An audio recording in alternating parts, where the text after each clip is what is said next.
Hello, everyone. Is this thing going? Yes? OK. So thank you, Sarah, for the introduction. Thank you, everybody, for staying till the very end. It's been a long day, but somehow I feel that it passed so fast. I don't know if you feel the same. So just out of curiosity, and because I couldn't find any relevant information about Node.js version usage, I would like to raise your hand if you are using the latest version of JS, Node 26. Wow.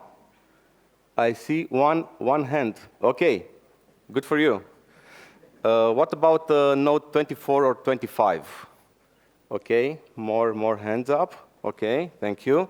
What about 22 or 23? Even more hands up. OK, what about 21 or below? OK, so the majority of you are using relatively newer version of JS. That's pretty great. Is anybody not using Node.js? OK, then I will have some reasons for you to switch to Node, because it got pretty damn good during the last versions. OK. So today I will talk about some features that were added to Node.js, some quite new, others not so new. I won't be covering them in a particular order, but at the end I will show an overview to figure out if you can use the versions or the features in the version that you currently have, or you need to upgrade. OK, let's dive right into it. Let's start with some simple things.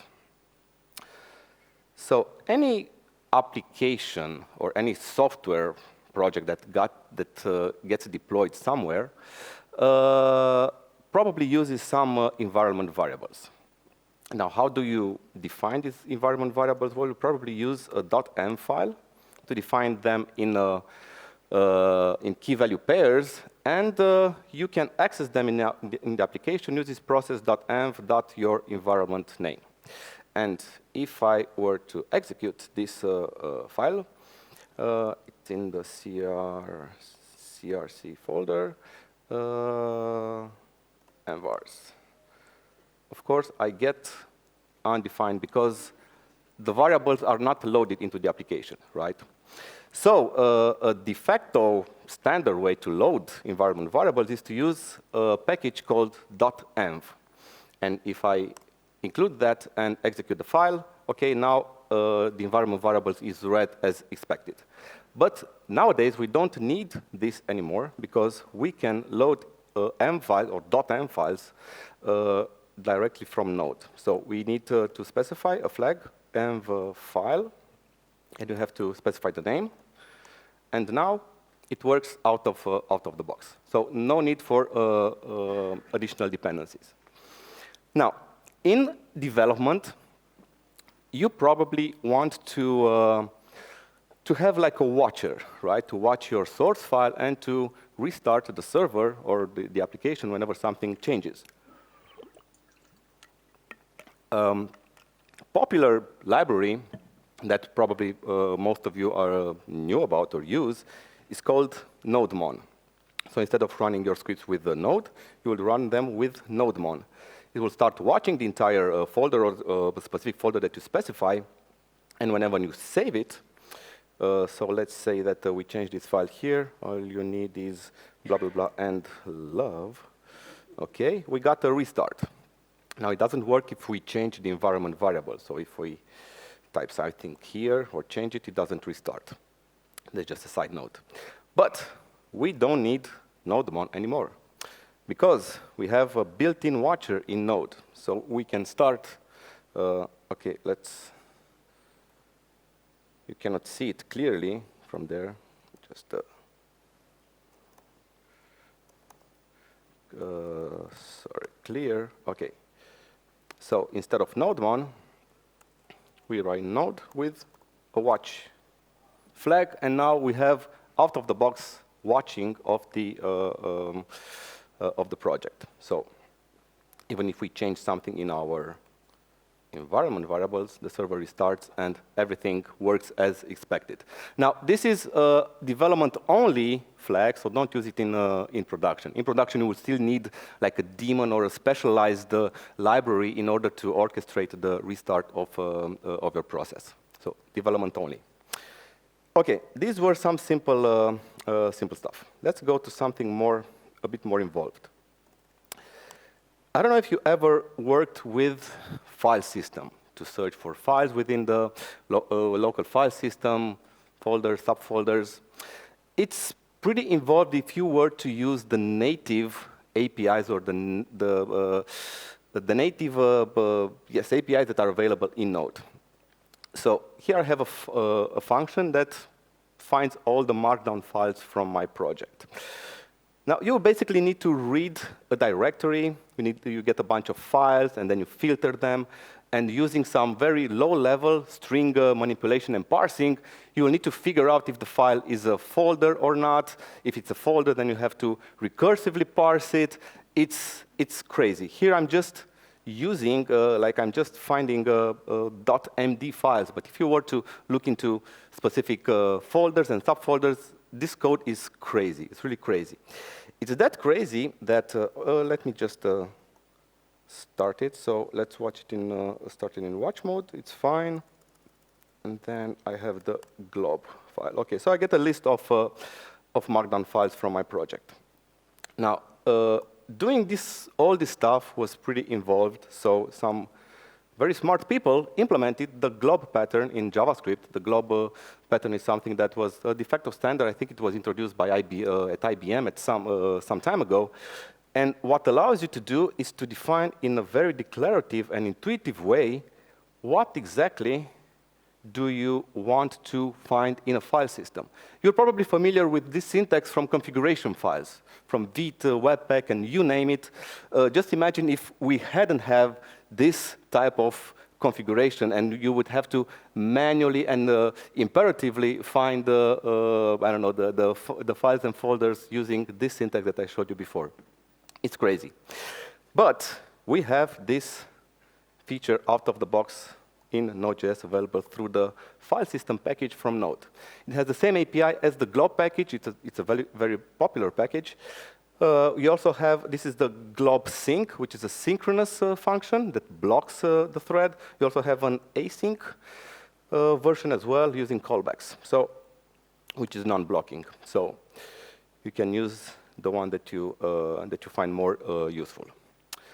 If you're not into file system, then probably you are doing some other crazy stuff. Did you know there is session storage in Node? I found out very recently about this, reading their docs. Yes, there is session storage, an API that is 100% the same as the one in the browser. So in this example, I'm reading the item, using the getItem method, of a key called count, store it in the stored value constant, and then I'm computing a new value by basically incrementing it if available, or not. If it's not available, I'm just defaulting to 1. And I'm setting the new value to the same key in session storage. And I'm just console info to the output. Now, if I were to execute this code, and I won't be watching, and I don't need the env anymore, so I just execute this script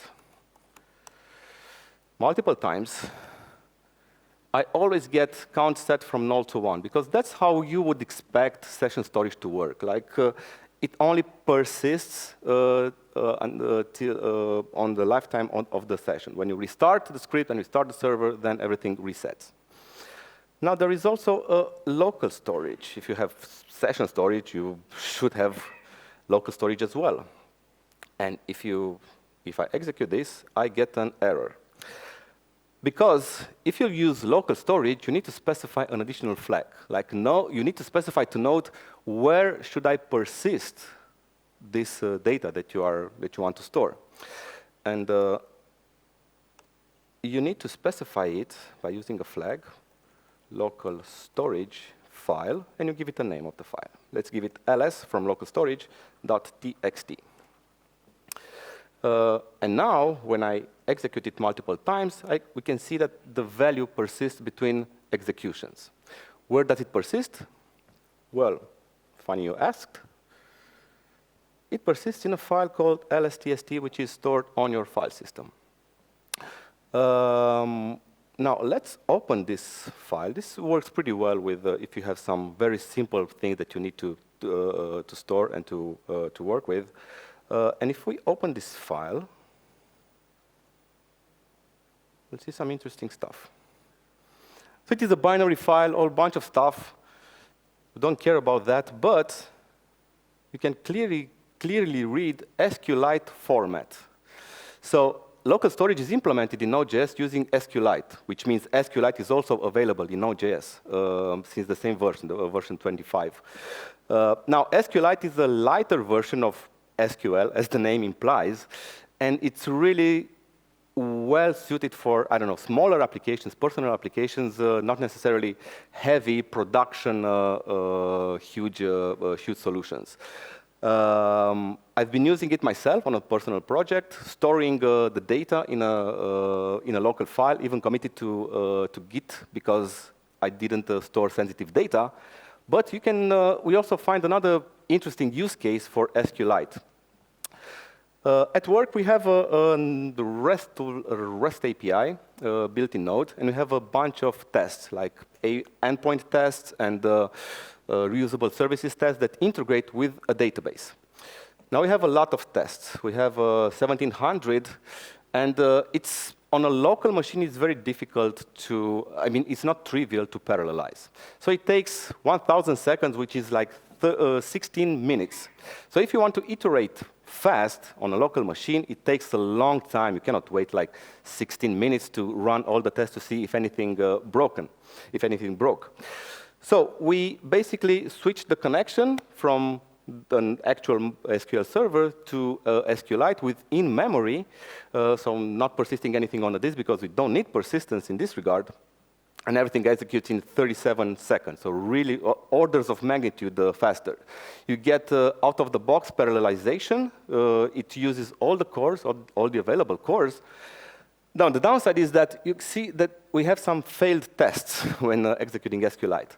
That's because SQLite is, as the name implies, a lighter version of SQL. So if your queries use it has, I think, 200 MySQL functions that are not supported. OK, we can easily bypass this problem with tagging your tests and execute them in different ways. But if your code is like much simpler using basic SQL queries, then you could use SQLite for much faster execution on local machine or on the CI as well. OK. Now, the last thing I would like to touch upon, let's say you're not into storage, local storage, SQLite, that stuff, not into file system. But I'm sure that on at least one of your projects that you worked on, you had to format date or time. As Phil mentioned this morning, Brandon Ike didn't do a good job at implementing the native date object. So a lot of people had to build libraries in order to work with dates, to format date and time, to perform these time calculations. There are some wonderful libraries out there, datefns, date.js, moment.js, very popular libraries. Here I have an example using datefns. We will display the same date in 3 different languages. I have here the long locales. We have 2 types of English, the US English and the British English, and the Romanian. In order to implement this in datefns, you need to import the specific locales from the library, which include the translations of different words. You need to do a mapping between our locales, the standard locales, and the ones from datefns. I'm mapping over the languages. We will format today's date to keep it simple, and then I import the format function from datefns. I pass the date, I give it a format. Each library has their own format in how to customize the output, and pass in the locale. And console logging the output, and I get, let's see what we get. Node, let's watch this file.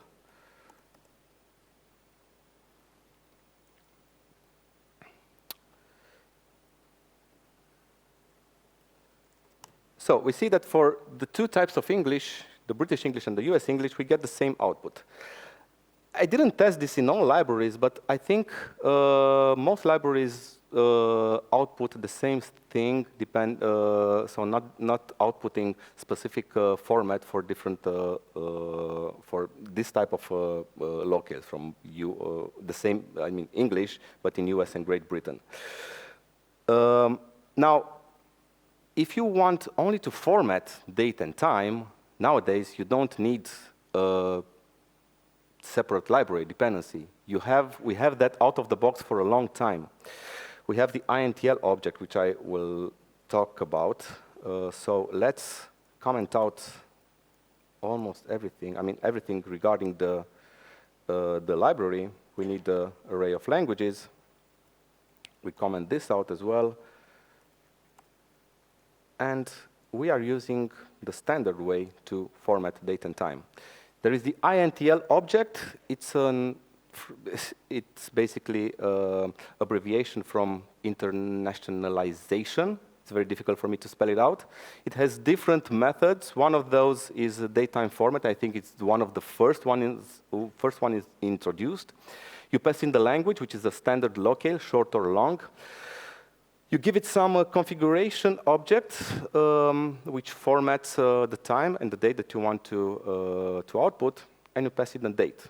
And what you get is, well, more specific output depending on the local specifics.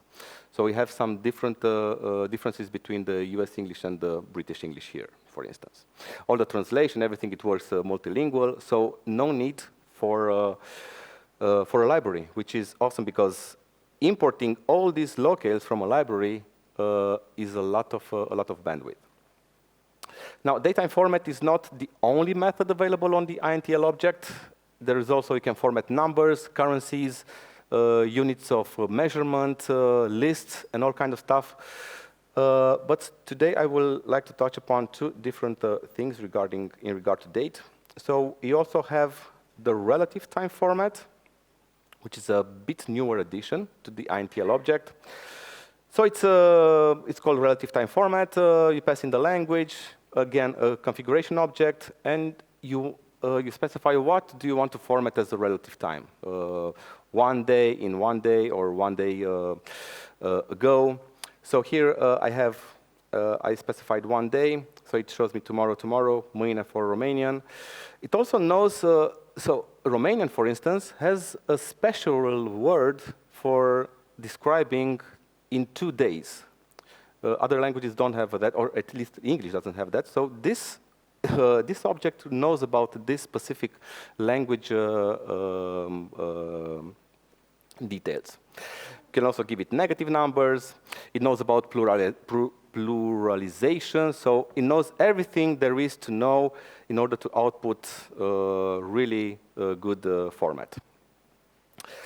And the last API that I would like to touch upon is called duration format. Duration format works pretty much the same. You give it the language, configuration much succinct. You only have a limited configuration in regard to styling. And you give it an object that, you can specify the number of years, days, minutes, all down to nanoseconds. And it can format that in different ways. Now, the problem is, well, formatting is only one of the problems, right? Only half of the problem. The other problem is how do we get to this object? Because in a real code application, you don't have some static numbers here. You compute the duration between 2 dates, right? Which is more dynamic. And until recently, we needed a library for that. Libraries, date manipulating libraries, know how to calculate all these things. And Phil mentioned earlier today about temporal. It was a long-awaited JavaScript feature that was implemented in browsers, or is partly implemented in browsers. And 1 week ago, Node.26 was released, and it got support for temporal API, which is really, really awesome. So I had to change my my presentation because of this. But it's really great news. So how do we use the temporal API? I won't cover it in detail because I think it's the largest JavaScript API available today. It has a huge code surface, many methods. So I'm reading the date of when JSHeroes 2025 took place. So it took place in 2025, May 29th, and it started at 9:30. I get a data, well, a specific temporal object here. I don't have the types because they were not released yet for Node 26, so that's why you can see the type any. And I'm computing the current date using temporal.now and plain datetime ISO. And I compute the difference using the since method. So what's the duration between JSHeroes today and JSHeroes 2025? And I get a similar object with all these fields that I can pass in to duration format to get something like this. So it calculates down to the nanosecond, and I intentionally left the computation inside the mapping, inside the loop, to see that there are different values, because at each iteration it recalculates, and you get these differences down to the nanosecond. So it's a really, really powerful API that we, not only you, we can use today. So I could say that in Node.js, because you are not shipping this code to browsers, right? You are computing it on a server, so you don't have to rely on whatever, if the API is available on the client or not. In Node.js, you can basically ditch any time and date manipulating library as of today, as of last week, basically. OK, so before I wrap this up, let me do a quick overview.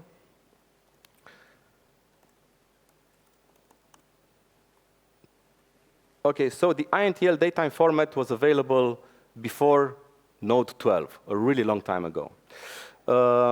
Before Node 12, also, I didn't have time to. I do have a lot of time left. Wow. OK. OK. Interesting. There is a util package in Node.js, and there is a isDiff_strict_equal method that you can use. So you don't need loaders or to implement your own strict equality check function, which is really handy. In Node 12, the relative time format was added to the INTL object. In Node 14, crypto, not cryptocurrency, but the cryptographic package was added. You can generate unique IDs, and it has all other cryptographic functions that I don't know a lot about, signing certificates and doing all kinds of crypto stuff. In Node 16, the timers promises API. So basically, we get you get promise-based set timeout, set interval, set immediate versions of the callback ones, which is really, really awesome. In version 17, structured clone was added. This is also available in browsers. So you basically can create object and array clones in a much, I would say, elegant way, and much better than any other de facto solutions that you might know. Version 2022 added the watch mode and the glob package. Version 23 added the duration format on the INTL object. In Node 24, you can pass M files directly to load .m files. And there is also they added the strip file feature, strip types feature, basically to run TypeScript natively. This is a huge thing. would take me on a separate talk in order to cover this. We've done this on our project, so if you're curious about what does it imply, just let me know after the talk, or tomorrow I will be here and I will gladly share some thoughts. In version 25, Node 25, local storage, session storage, and SQLite were introduced, and of course the latest version 26, which was released last week, the temporal API, huge moment. Okay, now this talk was pretty straightforward, nothing philosophical about it, but it raised, while preparing for it, it raised two interesting questions that I would like to share with you. So considering that developers write less and less code, right? So we delegate more and more to the LLMs to do the actual writing for us. I'm curious, like, do we need to learn these new features or ecosystem additions anymore? And I'm referring to standard features, platform features, whether it's framework features. Can we rely on LLMs to know everything, and do we have to learn them or not anymore? And the second question is, will LLMs be able to learn them well enough in order to recommend them and use them, since we are writing less and less code? So is there going to be enough training data for them to learn? Because probably I would assume that they will only find information in the documentation, in the official documentation, probably some blog posts, but the code itself, that's, as far as I know, companies use a huge amount of data to train these models that won't exist anymore. So yeah, it's an interesting question, at least in my mind. Probably I'm missing something out. I also wrote about it on my personal blog earlier this year. I have my own opinions, but I'm really curious, and I'm sure you have your own opinions about these topics. Events like this are the perfect place to discuss and to debate such complex topics. Therefore, I encourage you to seek me out after the talk and tomorrow as well. Share your thoughts with me and with others as well. Yeah, let's discuss these things. That being said, thank you for joining JSHeroes. Thank you for staying until the very end. Have a great day. Keep updated, and yeah, peace.